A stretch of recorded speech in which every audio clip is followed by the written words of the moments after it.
मनु का ध्यान घड़ी की सुइयों पर अटका हुआ था। 5 बजे और वो दौड़ती हुई बाहर के कमरे की ओर भागी, जहां उसके पिताजी का ऑफिस था। मनु के पिता अशोक शहर के जाने माने वकील थे। मनु जब 4 वर्ष की थी तभी उसकी माता का देहांत हो गया और तब से उसके पिता ने उसे अकेले ही पाला था। मनु अब 14 वर्ष की हो गई है। अशोक ने बहुत कम समय के अंदर शहर के बीचों बीच बहुत बड़ा घर बना लिया, मगर धर्मपत्नी के गुजर जाने के बाद से वो और मनु उस बड़े घर में 2 अलग-अलग कमरे में अकेले अकेले ही जीवन व्यतीत कर रहे थे। कभी कभी उनका अकेलापन बांटने त्योहार पर अशोक की बहन की तरफ के कुछ रिश्तेदार आ जाया करते, मगर घर में कोई साथ खेलने कूदने को नहीं था। इसलिए स्कूल से आने के बाद मनु बेसब्री से पार्क में जाने का इंतजार करती रहती। उसी के चलते 5 बजते ही वो दौड़ती हुई अशोक के दफ्तर में पहुंच गई। समय हो गया तुम्हारा, अशोक ने बिना सर उठाए किसी फाइल में देखते हुए कहा।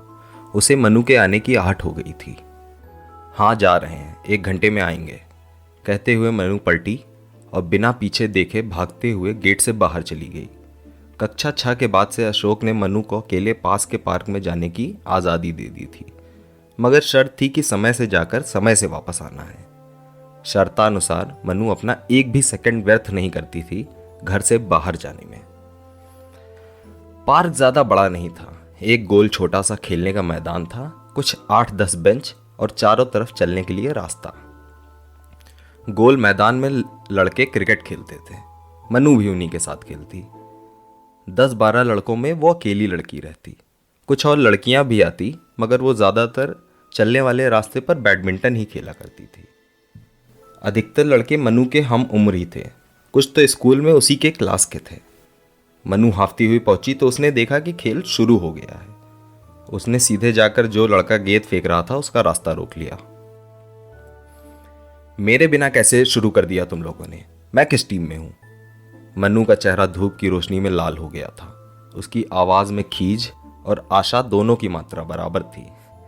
आशा इस बात की कि टीम बंटते समय उसे भी किसी ने याद कर लिया होगा। तभी उसकी आशा टूट गई और बची सिर्फ खीज। 6 लोग की टीम बट गई है और अब तो 3 ओवर भी हो गए हैं मनु, गेंद हाथ में नचाते हुए दीपक ने कहा। दीपक और मनु एक ही बस से स्कूल जाया करते थे। वो मनु से एक क्लास आगे था। कल तक तो 11 ही लोग थे, एक और कौन आया? कहते हुए मनु ने अपनी नजर घुमाई देखने को कि कौन नया चेहरा है। ओवर के बीच में आकर खेल रोकने के लिए सब उसे ही घूर रहे थे। वो वापस दीपक की ओर देखने लगी।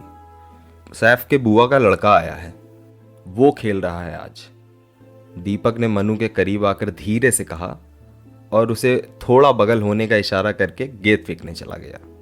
मनु ने दुखी मन से इधर उधर नजरें घुमाई, मानो आंसुओं को नया रास्ता दिखा रही हो। दूर उसे बरगद के पेड़ के किनारे एक खाली बेंच दिखी। धीरे से वो वहीं जाकर बैठ गई। मनु बेंच पर बैठे बैठे आते जाते सबको देख रही थी। बीच बीच में अपनी कलाई में बंधी गुलाबी रंग की घड़ी भी देखती और समय देखते ही चेहरे पर दुख की एक लहर दौड़ जाती। घर वापस जाने का दुख। कुछ ही समय बीता था कि उसे पेड़ के पीछे से कुछ आवाज आई, मानो कोई कुछ घिस रहा हो। एक बार को उसे लगा कोई गिलहरी या नेवला होगा, क्योंकि वे अक्सर दिख जाया करते थे आसपास। मगर आवाज आना बंद नहीं हुई तो मनु उठी और देखने को पेड़ के पीछे की ओर बढ़ी। उसने देखा एक लड़की जमीन पर बैठी पेड़ के तने पर एक और लकड़ी के टुकड़े से कुछ खुरद रही है। मनु कुछ पल तक बेंच के एक किनारे खड़े होकर उसे देखती रही, फिर उसके पास जाकर खड़ी हो गई। लड़की फिर भी ना रुकी, मानो उसे मनु के वहां होने का एहसास ही ना हो। उसने अभी तक घिस घिस के रा शब्द लिख दिया था। अभी तक मनु ने उसका चेहरा नहीं देखा था, बस पीछे से उसकी 2 चोटी जिसमें सफेद रंग का रिबन बंधा हुआ था वही दिख रहा था। हेलो, मनु ने कहा जवाब की उम्मीद में, मगर लड़की नहीं पलटी। वो अपने खुरदने के काम में लगी रही। मनु थोड़ा निराश होकर वापस पलट के जाने लगी। हाय रुको, पीछे से लड़की की आवाज आई। मनु ने पलट के देखा तो वो नीली आंखों वाली लड़की मनु को ही देख रही थी। उसने मनु जैसा ही लंबी स्कर्ट और टॉप पहन रखी थी। मनु थोड़ा मुस्कुराई और फिर पेड़ के पास पहुंच गई। लड़की भी हाथ में लकड़ी का टुकड़ा लिए खड़ी थी। मन्नू के करीब पहुंचते ही उसने हाथ बढ़ाकर उससे हाथ मिलाया। तुम्हें देखा नहीं कभी यहाँ, मन्नू ने कहा। हाँ, अभी कुछ ही समय पहले यहाँ पास में मेरे माँ पिताजी शिफ्ट हुए हैं। लड़की की आवाज में आत्मविश्वास और तहजीब की खुशबू थी। कद काठी तो उसकी मन्नू जितनी ही थी। अच्छा, ये पेड़ पर क्या लिख रही हो, मन्नू ने चहक कर पूछा। ओ, ये अपना नाम लिख रहे हैं, कहते हुए लड़की थोड़ा ठहरी और वापस मुड़कर जमीन पर बैठ पेड़ के तने को घिसने लगी। मन्नू भी उसके बगल में ही बैठ गई। कुछ देर में लड़की ने तने पर घिस घिस कर लिख दिया था, रूह। जितनी देर वो घिस रही थी, दोनों ने तरह तरह की बातें कर ली। एक दूसरे को अपने पसंदीदा गाने, अभिनेता अभिनेत्री, फिल्में, वेब सीरीज इत्यादि बताई। ज़्यादातर पसंद दोनों की एक जैसी ही थी, इसलिए वे पसंदीदा अभिनेता अभिनेत्री बताते और फिर यह भी बात करते कि उन्हें उनमें क्या पसंद है और वे क्या बदलाव की उम्मीद करते हैं। पसंदीदा गाना दोनों का अलग अलग था, तो दोनों ने दोनों गाना बारी बारी गुनगुनाया। मनु ने रूह को यह तक बताया कि कैसे आज उसे स्कूल में टीचर ने मुर्गी बनने की सजा दी। उसे उसके पहले कभी सजा नहीं मिली थी, तो उसे सजा मिलने पर कैसा महसूस होता है यह जानना था, इसलिए उसने जानबूझकर शैतानी की। उसने अपनी सफाई में यह बात भी जोड़ दी। दोनों खूब चहक चहक कर बात कर रहे थे। मनु रूह से मिलकर अत्यधिक आनंदित थी। तभी बादल कड़कने की आवाज हुई। मनु का ध्यान बातों से हटा और उसने सर ऊपर करके देखा। आसमान काला हो गया था। आसमान से हटकर उसकी नजर अपनी गुलाबी घड़ी पर गई। घड़ी में तो 6:30 बज रहे थे। हे भगवान, मनु चीखी और उठ खड़ी हुई। उसे 6 बजे तक घर वापस जाना होता है और आज पहली बार वो आधा घंटा लेट हो गई थी। क्या हुआ? रूह भी उठ खड़ी हुई। मैं घर जा रही हूँ, बाद में मिलते हैं, देर हो गई है, कहते हुए मनु रफ्तार से पार्क के गेट की ओर भागी। पीछे रूह खड़ी उसे देखती रही। उसने एक बार भी मनु से उसका नाम भी नहीं पूछा था, तो बुलाती भी क्या।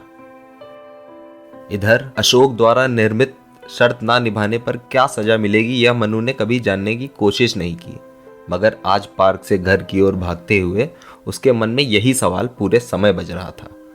हाफती हुई मनु घर के बाहर पहुंची तो उसने देखा कि पिताजी की कार बाहर नहीं है और ऑफिस के दरवाजे पर ताला भी लगा है। यह देखकर उसकी सांस में वापस से सांस लौट आई।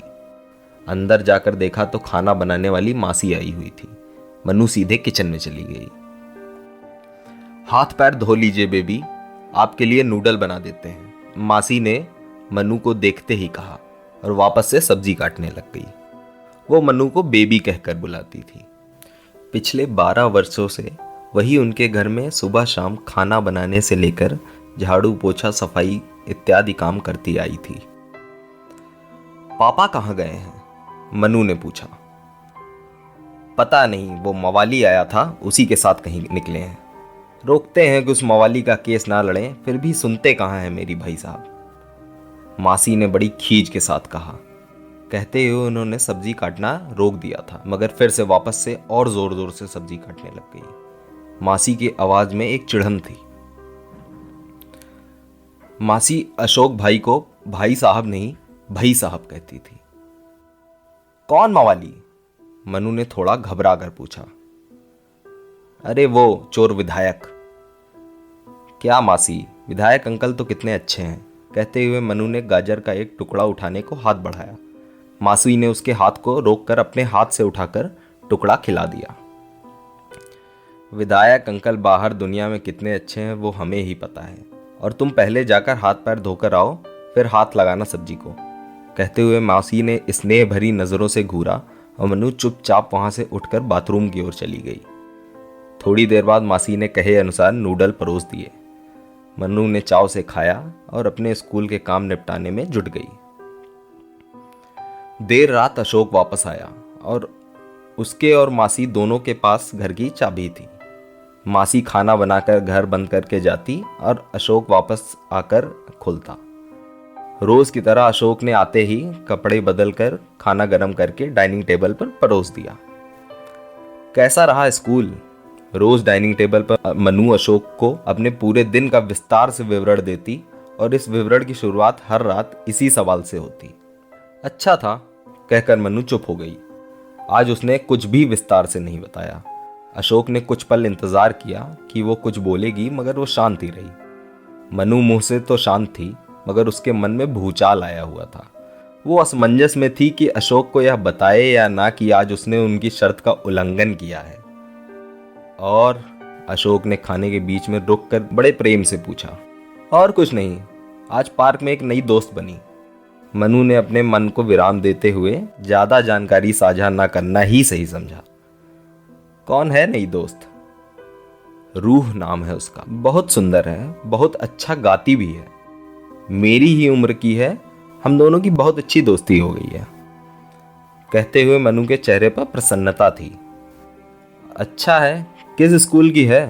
पूरा नाम क्या है? अशोक ने 2 सवाल दागे और खाना चबाने लगा। मेरी स्कूल की तो नहीं है, अभी नई आई है शहर में। पूरा नाम क्या करेंगे जान के? कहते हुए मनु सर झुकाकर तेजी से निवाले बनाने लगी। अच्छा है, दोस्ती बनाओ, यूं ही पूछ लिए। दिन भर लोगों से सवाल पूछते पूछते आदत पड़ गई है हर बात में सवाल पूछने की। कहते हुए अशोक ने एक बनावटी सी मुस्कुराहट ओढ़ ली। थोड़ी देर सन्नाटा पसरा रहा, सिर्फ दोनों की चबाने की आवाज गूंज रही थी। तभी मनु ने अचानक से पूछा, पापा विधायक अंकल अच्छे आदमी हैं? अशोक ने उसे घूर कर देखा और बिना कुछ कहे मुस्कुरा दिया।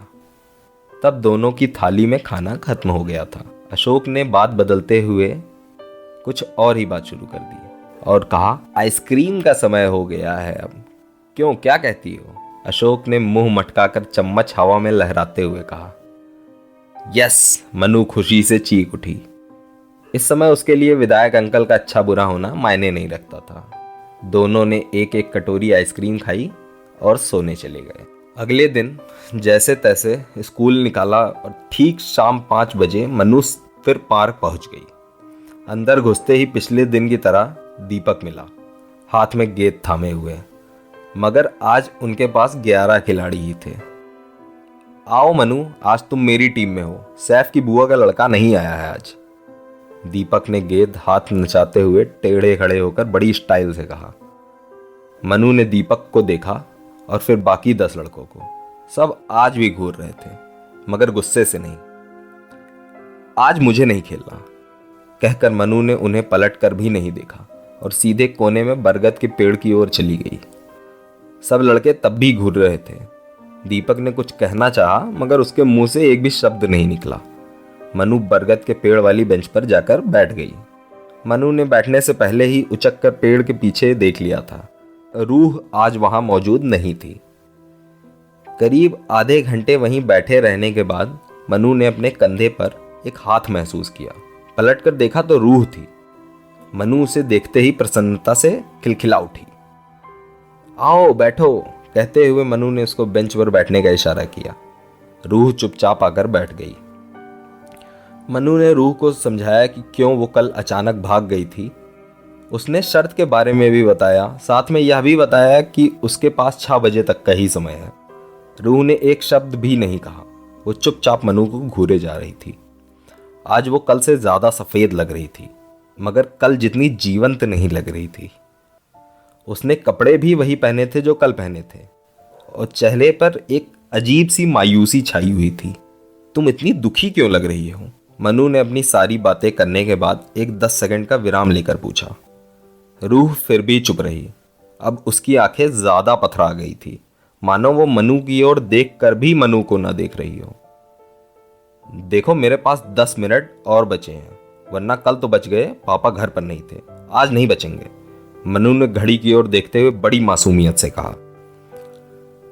मैंने तुमसे झूठ कहा था, रूह ने अपनी चुप्पी तोड़ते हुए कहा। क्या झूठ? यही कि मेरे मम्मी पापा यहां शिफ्ट हुए हैं, रूह ने धीरे से कहा। फिर तुम यहां कैसे आई? मनु ने पूछा। असल में मेरे मम्मी पापा हैं ही नहीं। अनाथालय है बगल के शहर में, वहां रहती थी मैं। कल वहां से भाग के यहां आ गई। रूह ने यह सब नजरें चुरा कर कहा। वो बरगद के पेड़ की ओर देख रही थी। मनु के चेहरे पर आश्चर्य की लहरें रेंगने लगी। मनु थोड़ा रुकी और फिर उसने पूछा, कल रात में कहाँ थी फिर तुम? पेड़ के पीछे, रूह ने बरगद की ओर इशारा करते हुए कहा। और अनाथालय से भागी क्यों? अरे वो जगह जेल थी, वहां घुट रहे थे बस।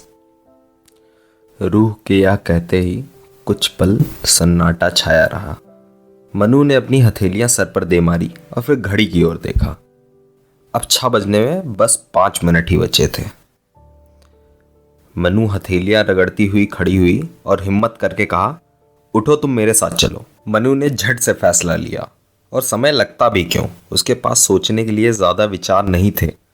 बस एक अहम ख्याल था कि रूह को अकेले यहाँ पेड़ के नीचे छोड़ के जाना सही नहीं है, और यह काफी था मासूम मन के लिए फैसला लेने में। पक्का? रूह की उदासी गायब हो गई थी। वो उत्साह से उछल खड़ी हुई और उसने कहा, हाँ जल्दी चलो, लेकिन हम जब तक घर पर बताते नहीं तुम मेरे कमरे में छुपी रहना। मनु ने कहा और उंगलियों से उसे पीछे चलने का इशारा करके घर की ओर चल पड़ी। रास्ते में जाते हुए मनु ऐसे चलने की कोशिश कर रही थी कि रूह को अपने पीछे छुपा ले, क्योंकि मोहल्ले में लोग मनु को जानते थे मगर रूह को तो नहीं। घर के करीब पहुंचते ही मनु ने उसे दबे पांव पीछे चलने का इशारा किया। घर के दरवाजे पर खड़े खड़े ही गलियारे के भीतर झांक कर देखा, अशोक और मासी दोनों नहीं दिखे। रास्ता बिल्कुल साफ था। दोनों आत्मविश्वास से घर में घुस गए और वे सीधे मनु के कमरे में चले गए, जो घर के सबसे अंतिम छोर पर था। इस सफर में रूह बिना कुछ आवाज किए बस मनु के चेहरे की तरफ देख रही थी और वही कर रही थी जो मनु उसे इशारे से कह रही थी करने को। उनके बरामदे से गुजरते हुए किचन में मासी को कुछ आहट हुई तो उन्होंने वहीं से बेबी कहकर पुकारा, मगर उसके पहले ही मनु और रूह ने कमरा अंदर से बंद कर लिया था। समय के अंदाजे से मासी को पता था कि मनु ही है, इसलिए उन्होंने भी तुरंत तहकीकात करना उचित नहीं समझा और खाना बनाने में ही मग्न रही। मासी खाना पकाकर चली गई तो मनु ने पहले ही 2 रोटी थोड़ा सब्जी कमरे में ले आकर रख दी रूह के खाने के लिए। मनु के भीतर डर तो था कि वह ऐसे कैसे किसी को अपने कमरे में छुपा के रख रही है, मगर एक नई सी आनंद की अनुभूति भी थी उस वीरान घर में एक साथी के आ जाने से। पूरे समय मनु और रूह इशारों में बात कर रहे थे। बीच बीच में मनु कमरे से बाहर जाती देखने के लिए अशोक आया है या नहीं, और फिर दबे पांव वापस आकर कमरा बंद कर लेती।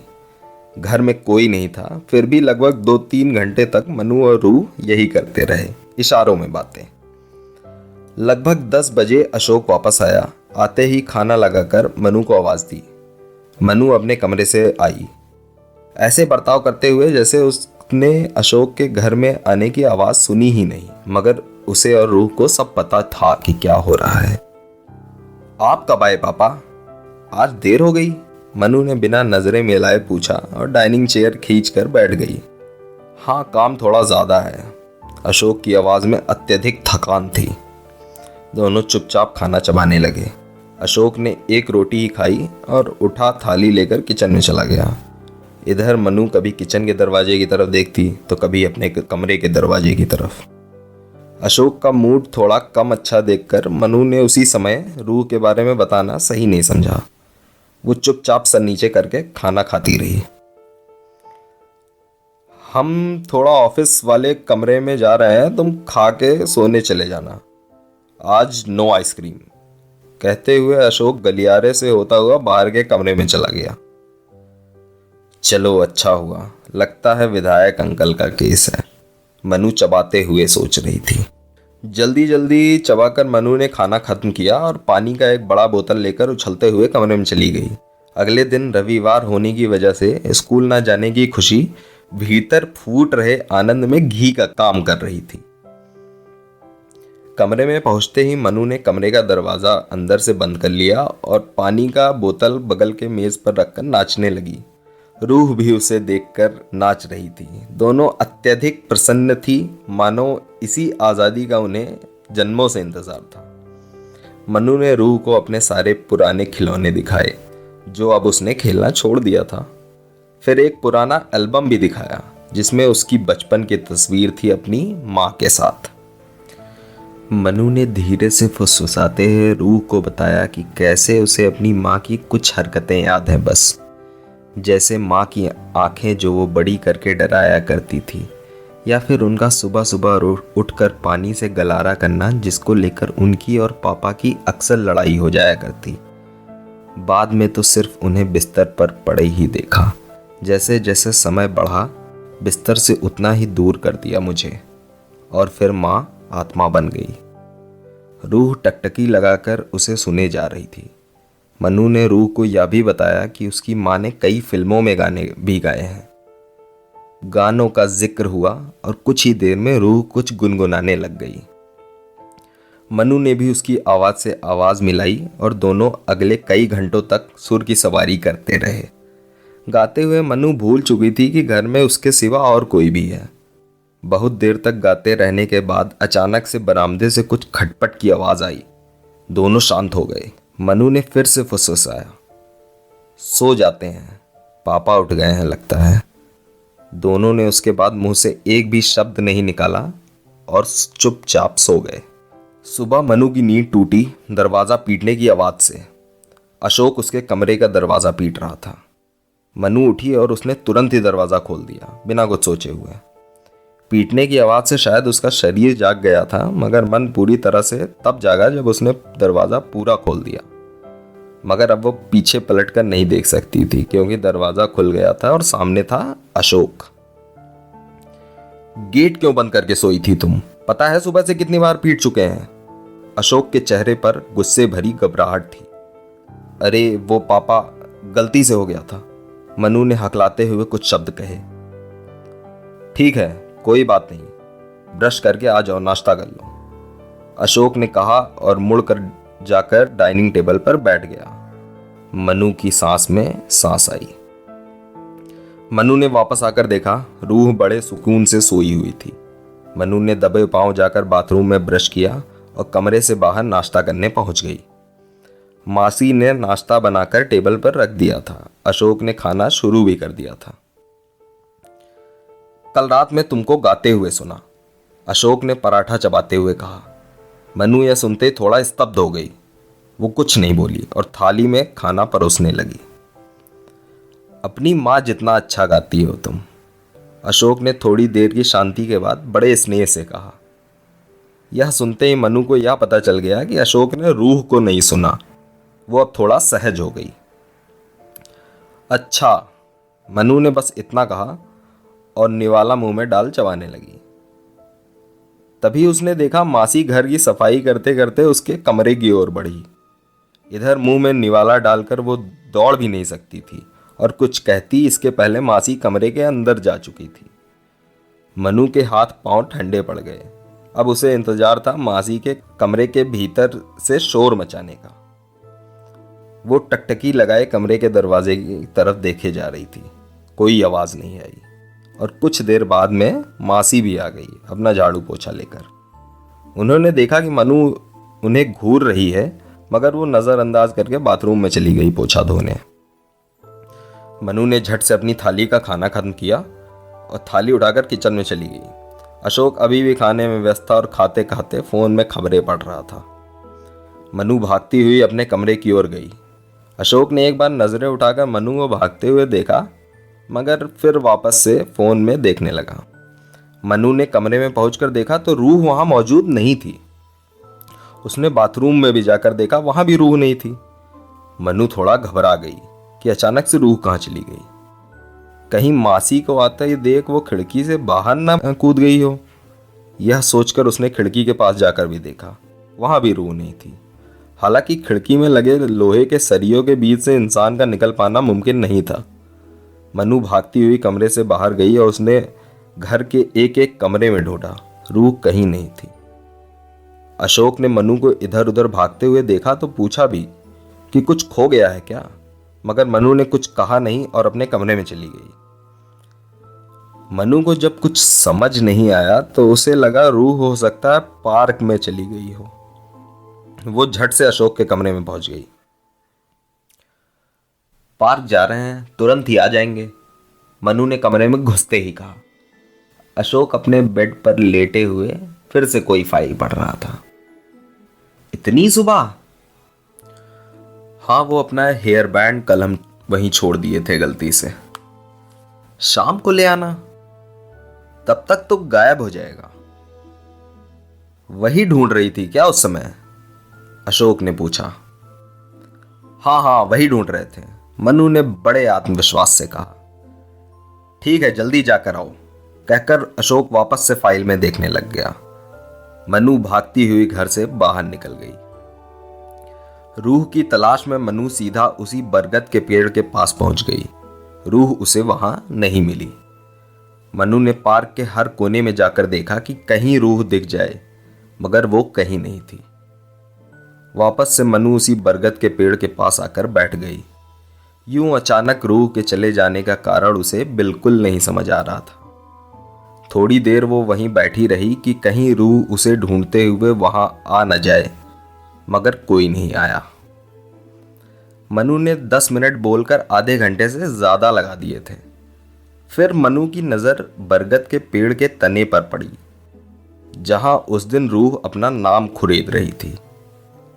वहां आज रूह नहीं, मनु लिखा हुआ था। मनु ने हाथ से छू कर देखा, उस पर मनु ऐसे लिखा था जैसे वहां कुछ और कभी खुरेदा ही ना गया हो। मनु को अपनी आंखों पर विश्वास ही नहीं हो रहा था। वो वहां से उठी और घर की ओर धीरे धीरे चल पड़ी। घर पर अशोक बाहर के कमरे में विधायक जी के साथ बैठा हुआ था। मनु ने उन्हें प्रणाम किया और अंदर जाने लगी। तभी पीछे से अशोक ने उसे रुकने को कहा। भाई साहब, अपनी मनु बहुत अच्छा गाती है, यह नहीं पता होगा आपको।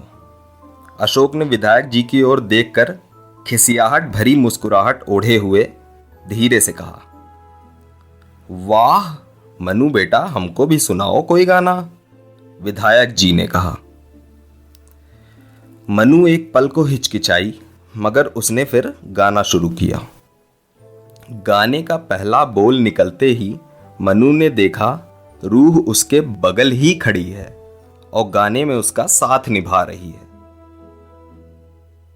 मनु गा रही थी, सब उसे देख रहे थे और मनु गाते गाते मुस्कुराकर रूह को देख लेती थी।